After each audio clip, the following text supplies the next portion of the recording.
All right.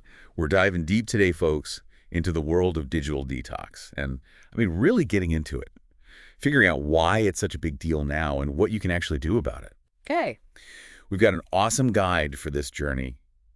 Asante Bradford's book, The Guide to Digital Detox, Unplugging from the Matrix. Oh, yeah, Bradford's great. So to kick things off, what exactly are we talking about when we say digital detox? Well, right off the bat, Bradford makes it super clear that this isn't about like ditching technology completely, throwing your phone in the ocean. Yeah, It's more about taking a temporary break. And what's important, a really intentional one. intentional. Okay, Yeah. I like that. What's the difference there? It's the difference between choosing to step away versus like your phone just dying. It's being in control. Oh, I see. I see. So it's about making that conscious choice. Exactly. Okay, so we've all heard the warnings, right? Too much screen time, it's not good for us, eye strain, sleep problems, trouble concentrating. But why is that? What's actually going on in our brains? Well, Bradford dives into the neuroscience of it all in chapter 2. And basically all that stimulation from our devices, it's like our brains are getting hijacked. Hijacked, whoa, okay. Yeah. Our brains get so used to those quick hits of dopamine from, notifications, likes, all that stuff. Yeah. It's like it starts to crave them almost like an addiction. Oh, that makes sense. Sometimes I swear I feel my phone vibrating even when it's not. It's like my brain's expecting it. Exactly. And these apps, they're designed to keep us hooked. Bradford talks about the slot machine effect. Wait, slot machines. What do those have to do with our phones? Think about it. You pull that lever on a slot machine and you don't know if you're going to win or lose. Right, the suspense. That anticipation, that uncertainty, it releases dopamine in your brain. Social media, they use the same principle. We keep checking, refreshing, hoping for that little hit of reward, but we don't know what we're going to get. So even when we know we should put the phone down, our brains are basically wired to keep seeking out those little dopamine hits. Yeah, it's tough. It's like battling our own biology. Exactly. And it's not just, the physical and mental effect. All that stimulation takes an emotional toll, too. Bradford talks about increased stress, anxiety, FOMO. Oh, yeah. FOMO, the fear of missing out. That's definitely real. It's like we're constantly comparing ourselves to others. It is. Like we're not doing enough or being enough. It's exhausting. It really is. Yeah. But what if we could change that? What if we could, flip the script? Okay. Bradford talks about the benefits of unplugging, and honestly, it's pretty inspiring. Okay, I'm ready for some inspiration. What happens when we actually step away from the screens? It's not just about feeling good. Unplugging actually helps reverse the harm that all that digital overload is doing to us. So it's like hitting the reset button. Yeah. Yeah. When we disconnect, our brains can finally chill out. We sleep better. We can focus better. Our stress levels go down. Imagine waking up and not checking your phone right away. Exactly. You start your day present, focused on yourself, not getting sucked into the black hole of emails and news and all that. My anxiety is already decreasing just thinking about it. So what about our relationships? How does all this unplugging affect those? This is something Bradford highlights. Unplugging allows us to have deeper, more meaningful connections with people. Okay. Imagine having dinner with friends where everyone is actually present in the conversation, not constantly checking their phones. It's like we're rediscovering the lost art of conversation. Right. I know I'm totally guilty of zoning out and scrolling when I should be actually engaging with the people I'm with. We've all been there. Yeah. But when we make that conscious effort to be present, to really listen and connect, that's when those fulfilling relationships start to grow. Wow. This is making me realize just how much control technology has over us. It's like we've become slaves to our devices. But the good news is we have the power to change that. We could be more intentional about how technology fits into our lives. Absolutely. And that's where creating your own digital detox plan comes in. And Bradford makes it clear there's no one-size-fits-all approach. So how do we go about making a plan that works for us? First, you got to take an honest look at your current relationship with technology. Think about your typical day. Okay, so let's say I wake up and immediately check my email and social media. Then maybe listen to a podcast on my commute, check work messages all day, and spend my evenings browsing the internet or watching TV. It's like holding up a mirror to your digital self. It can be a little scary. It can. So what's next? Next, you got to figure out your triggers. Those moments when you just automatically reach for your phone without even thinking about it? Once you understand your habits and your triggers, then you can start setting some realistic goals. So we're not talking about going cold turkey, right? And not necessarily. Start small. Maybe try 30 minutes of tech-free time per day, and you can gradually increase it from there. That feels doable. What about those times when it feels impossible to disconnect? like waiting for an important email or needing my phone for work. That's where setting boundaries comes in. Bradford talks about having specific times or spaces where you're completely unplugged. Like maybe you have a tech-free hour before bed, or your bedroom is a no-phone zone. Ooh, I like that. Little sanctuary where technology isn't allowed. Exactly. And remember, digital detox is a journey, not a destination. It's about making small changes that improve your well-being over time. Okay, I'm feeling motivated to start taking back control, but I have a feeling it's not going to be easy. Bradford talks about some of the challenges of unplugging, right? He does. And let's be real, it's not always easy. We'll get into those challenges more in part 2, but I'll give you a sneak peek. FOMO is a big one. Social pressure can be tough, and you might even experience some withdrawal symptoms. Wait, withdrawal symptoms? You mean I might actually feel physically uncomfortable when I disconnect? It can happen. Our brains and bodies get so used to that constant stimulation, it's only natural to experience some discomfort when we take it away. Okay, this is getting real. But I'm still feeling optimistic. Knowing what to expect and having a plan makes a huge difference. I'm excited to dive deeper into those challenges and strategies in part 2. Me too. We'll explore some specific techniques for dealing with those tough moments and figure out how to make digital detox a sustainable part of your life. So for now, you've got some homework. Take some time to think about your own relationship with technology. What are your habits? What are your triggers? And what benefits of unplugging are most important to you? We'll pick up right where we left off in part 2. All right, so we're back, and last time we were talking about how digital detox can be a little bit of a roller coaster. It's true. All that excitement of getting your time back, but then all those challenges that come with unplugging. Yeah, exactly. Especially when the world around us is like designed to keep us plugged in all the time. For real. Yeah. So in part 1, we talked about making a plan and setting goals. Yeah. But like, what about when those cravings hit? Yeah. Or you feel that pressure to be constantly connected? Chapter 4 is all about those practical techniques for navigating those moments, and it gets into some pretty interesting stuff. Lay it on me. What are some of those techniques? What's going to help me when I'm about to cave and scroll through my phone for the 100th time? One thing that Bradford really highlights is mindfulness and meditation. Okay, but not like in a super vague way. Yeah. No, he talks about very specific techniques that can help you detach from screens. I've tried meditating before, but my mind is always racing a million miles a minute.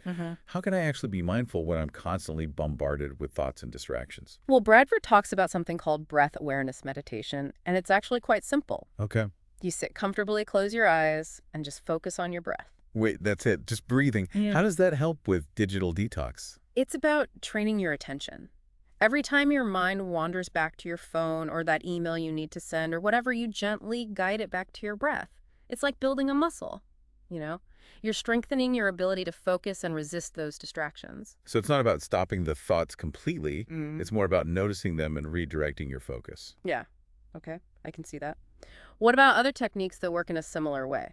Definitely. Bradford also talks about mindful walking. Oh, interesting. This one is especially helpful if you know sitting still and meditating feels too hard. Instead of zoning out on your usual walk, you really try to engage all your senses.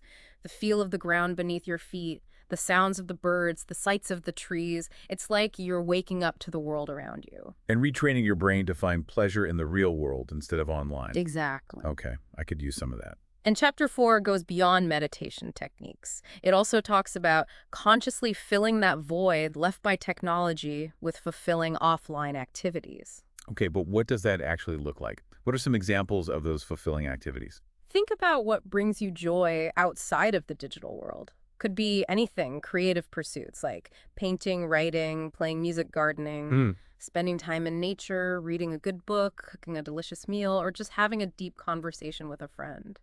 It's so easy to forget about those simple pleasures when you're constantly bombarded with digital stimulation. It really is. And here's the key. It's not just about doing these activities. It's about how you do them. It's about being fully present, engaging all your senses, not just checking off a box on your to-do list. Right. It's like I could be baking a cake, but if I'm constantly checking my phone or thinking about work, I'm not really present in the experience. Exactly. You're not fully enjoying it. The goal is to savor those moments, to truly immerse yourself. This is making me realize how much we've lost touch with the simple act of being present. Yeah. It's like our attention spans have been shattered into a million pieces by the constant demands of the digital world. That's a great way to put it. But the good news is we can rebuild those attention muscles. It takes effort and practice, but it's possible. So we've got mindfulness, meditation, engaging activities. What about social support? Like, how can the people around us help? Chapter 5 dives into that. And Bradford really emphasizes that having people in your corner, people who understand and encourage your digital detox journey is so crucial. It makes sense. Yeah. If you're trying to cut back on social media, but all your friends are constantly posting and tagging you, it's going to be a lot harder. Exactly. It's about building that real-world support system. Think about it. Who can you talk to about your struggles? Who can celebrate your wins? Who can remind you why you're doing this in the first place? It's like having a cheering squad for your digital detox journey. Right. But let's be real, we live in a digital world. It's not like we can just unplug forever. How do we find that balance? That's where Chapter 6 comes in embracing a balanced digital lifestyle. Mm. It's about finding that sweet spot where technology enhances your life without controlling it. Okay, but how do we actually do that? How do we find that balance? Bradford offers some very practical tips. It starts with setting clear boundaries. Okay. Maybe you designate tech-free times or spaces in your home, like having a tech-free hour before bed or making your bedroom a no-phone zone. Oh, I love the idea of a tech-free bedroom. Imagine how much better you'd sleep without that blue light messing with your melatonin. It's the sanctuary for rest. Exactly. And it's not just about when you use technology, it's about how you use it. Being more mindful and intentional. So before I unlock my phone, I could ask myself, do I really need to check this right now? What's my purpose for going online? That's a great strategy. And if you find yourself mindlessly scrolling gently, redirect your attention to something more fulfilling. Maybe pick up a book, go for a walk, have a conversation with someone you care about. It all comes back to that idea of presence, doesn't it? Being fully engaged in whatever you're doing, whether it's online or offline. Absolutely. It's about reclaiming your time and attention, making conscious choices about how you want to spend them. Remember, you are in control. You have the power to decide how technology fits into your life. I'm starting to see digital detox not as a punishment or a deprivation, but as a way to liberate myself, from the tyranny of technology and reclaim my time, my attention, my well-being. That's the spirit. And in part 3, we'll explore how to make those positive changes stick for the long haul. We'll dive into strategies for dealing with setbacks, staying motivated, and ultimately creating a life where technology serves you, not the other way around. And we're back for the final part of our digital detox deep dive. Yeah. We've covered so much already, understanding how digital overload affects us, those practical techniques for unplugging, and even finding those things we enjoy doing offline. It's been quite a journey. It has. And now we're at the part where we figure out how to make these changes stick. Like, how do we actually make digital detox a part of our lives for good? That's the big question, right? And Chapter 6 has some really good answers. Yeah. One thing Bradford emphasizes is self-compassion. Self-compassion. What does that have to do with digital detox? Well, we're all human, right? Yeah. We're going to have those moments of weakness. We're going to slip up. We're going to find ourselves scrolling when we swore we wouldn't. Oh, I know all about that. It's so easy to get sucked back in, especially when you're stressed or tired or just bored. Exactly. But instead of beating yourself up about it, acknowledge it, learn from it, and get back on track. Okay. It's like treating yourself with the same kindness you would offer a friend. That's so true. It's so easy to fall into that all or nothing thinking. Like, I messed up. I might as well just give up. But that doesn't help at all. Not at all. This is a journey, not a race. There will be bumps in the road, but the key is to keep moving forward. It's like learning any new skill. You're not going to be perfect at it right away. Yeah. But with practice and patience, you'll get better. Exactly. And speaking of the bigger picture, in the conclusion of his book, Bradford challenges us to think about how our individual choices affect the world around us. Okay, I'm ready for that challenge. What's he saying? He asks us to imagine a world where everyone prioritizes a healthy relationship with technology. What would that look like? Whoa, that's a big question. Man. But I like it. It makes you realize that our choices aren't just about us. They affect everyone. Exactly. If we all start making small changes, if we all start being more intentional about how we use technology, it could lead to a bigger shift in our digital culture. I can picture it. Hmm. People are more present in their interactions. Conversations are deeper. We're not constantly distracted. It sounds pretty amazing. It does. And while it might seem like a dream, it feels possible if we all commit to making those small changes in our own lives. It starts with each of us choosing to put down our phones, to look up and engage with the world around us, to prioritize those real-world connections. And that is the essence of digital detox, Yeah. right? It's not just about unplugging from technology. It's about plugging back into life. It's about rediscovering those simple joys of being present, connecting with ourselves and others, experiencing the world with all our senses. It's about reclaiming our time, our attention, our well-being. It's a journey worth taking. I couldn't agree more. And remember, you don't have to do it alone. There are resources, communities, even therapists who can support you. And of course, there's Asante Bradford's book, The Guide to Digital Detox, Unplugging from the Matrix. It's an amazing resource for anyone who wants to learn more. Absolutely. It's full of practical tips, research-inspiring stories that will help you create a healthier and more balanced relationship with technology. So we've reached the end of our digital detox deep dive. We've talked about the challenges, the benefits, and the ways to make lasting change. But the real learning starts now. What resonated with you most from this episode? What one action are you going to take today to start creating a healthier relationship with technology? Remember, you have the power to choose how technology fits into your lives. Don't let it control you. Unplug, recharge, and rediscover the beauty of the offline world. Thanks for joining us on this deep dive into digital detox. Until next time, stay curious and keep those brains buzzing.